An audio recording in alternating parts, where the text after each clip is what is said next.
community. Mr. Chairman. Mr. Chairman. Denise Rush. Tēnā koe, Mr. Chair, and thank you for the opportunity to contribute to this debate. Sir, I've been looking at the SOPs, and the Green Party position is that we fully endorse and support this SOP. It would make a significant difference to the legislation, sir, if it was to be passed in the House tonight. Sir, this piece of this SOP relates to the first part of it anyway, relates to income-related rents. And I think, sir, that if we look at what the average incomes are at the moment, it makes sense that we should be looking at rents that people can afford. And, sir, we believe that shelter is a basic human right, and that the government has the responsibility to provide that shelter, because if the market doesn't provide, then those people need shelter. And, sir, the market is broken. It is certainly not delivering shelter to, 32,000 people who are currently homeless. 32,000 people, with many of whom are children, who are living in their cars. And so we've just wound up the cross-party inquiry into homelessness, and I sat on that inquiry, sir, in Tauranga, and heard the gut-wrenching testimony from good people trying to earn a living and provide for their families. But, sir, if we look at income and income-related rents, what we find is that the minimum wage is $15.25 per hour. That comes to $610 for a 40-hour week. And, sir, in Auckland, the average rent for a three-bedroom house is around about $510 a week, leaving, what's that, $100 for a family to exist on in a week. So unless we put some controls on the speculation of housing becoming a commodity that is being used to make the wealthy wealthier, and we see it as a basic human right with responsibility from the state to provide housing at a cost that normal working families can afford, then that's what we should be doing, sir, and that's what this SOP does. Sir, currently there are around about 300,000 people who are earning close to that minimum wage, which is $15.25 an hour. 300,000 people. That per annum is just under $32,000 a year.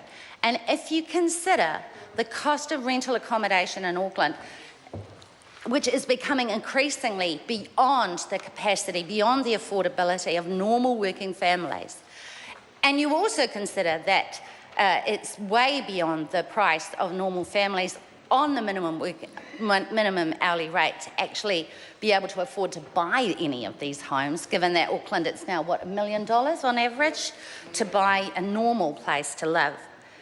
When you consider all that, sir, then we do need to consider that this Parliament should be taking steps to provide housing. Sir, the SOP also talks about emergency housing.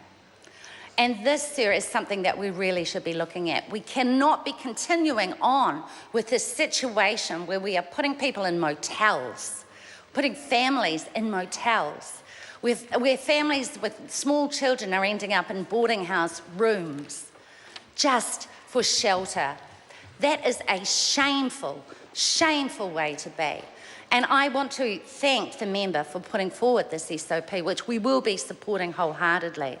So there's a lot more that we could be doing to make, to give families and, hard-working, ordinary New Zealanders the ability to have shelter, that basic human right.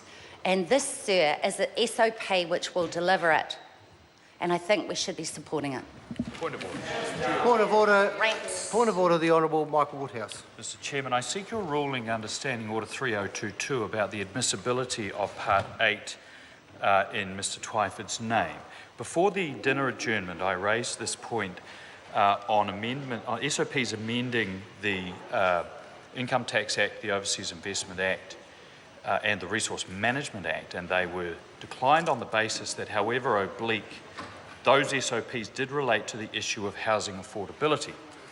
However, having read this SOP, however noble, the SOP itself does not relate to that and the purposes of the bill we're debating. It relates to income-related rent, the issues of homelessness, and the issues of emergency housing. Nothing in there has anything to do with the primary purpose of the bill, which is related to affordable housing, and I seek your ruling that it is out of order. Point of order, Mr. Chairman. Point of order, Phil Twyford. Thank you, Mr. Chairman. I think it's not enough for a bill to just say this bill seeks an increase in the supply of affordable housing. I think it's reasonable that we should apply some critical faculties to this. And I would argue, sir, that it's almost self-evident that the provision of affordable rental housing through an organised program like state or social housing is about supplying a significant part of our community with just that, with affordable housing. It is so close to the declared aim of the other parts 1 and 2 of the main bill that I would have thought it stands. Speaking to that point. The Honourable Michael Woodhouse. Accepting the point Mr. Twyford makes, standing orders are very clear that where there is a single bill being amended, the scope to introduce new SOPs, even by the Minister or the Government, is extremely narrow. The reason we are able to have debates of this nature is because this is an omnibus bill, and as a consequence, a much broader discussion about the issue at hand. But in this case, the issue at hand is not about social housing or, income-related rents or homelessness. It's about housing affordability, and it's on that point that I seek the matter to be ruled out. Phil Twyford. Indeed, the scope for considering additional parts to this bill is confined to the subject of affordable housing, and I would just reiterate, sir, that providing ownership. providing affordable housing in the form of state or social housing or emergency housing for people who are most acutely in need is directly synonymous with the supply of affordable housing. There's nothing in the description of the earlier parts that says it's exclusively about affordable housing for home ownership. It's about affordable housing. Sir William Searle. Is there a point of order? No, I'm going to... Well, give us a chance to have a think about it, will you?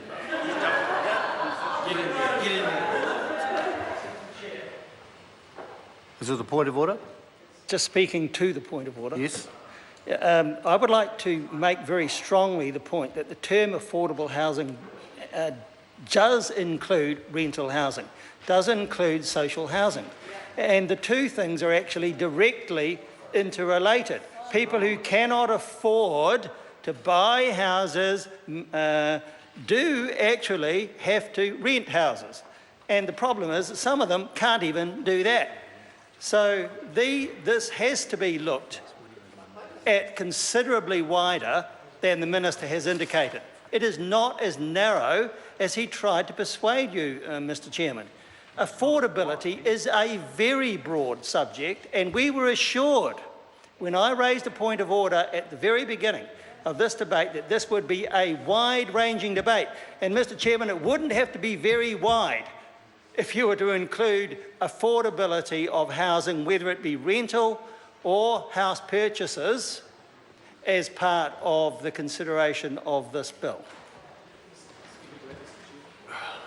I may be able to be of some assistance, Mr. Chair, in that these issues were in fact canvassed, and the Speaker did give a ruling indicating the breadth of the debate.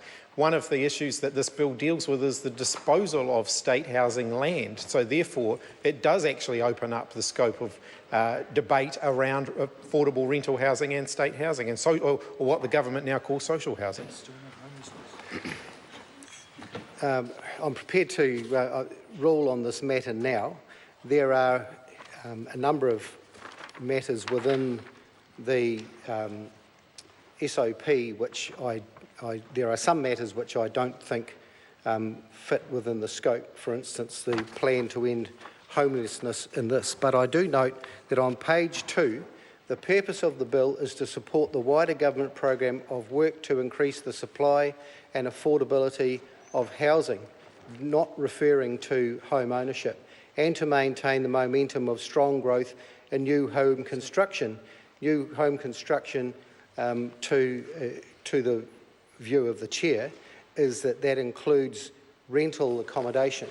I don't believe, and I want to restate this for the purpose of the Minister, who's taken this point of order, that anything that relates to a house or a rent or a condition such as homelessness or a situation that people find themselves in will be open in this scope or will fall within scope of this. But I'm narrowly convinced that the current SOP is within scope. Dennis O'Rourke.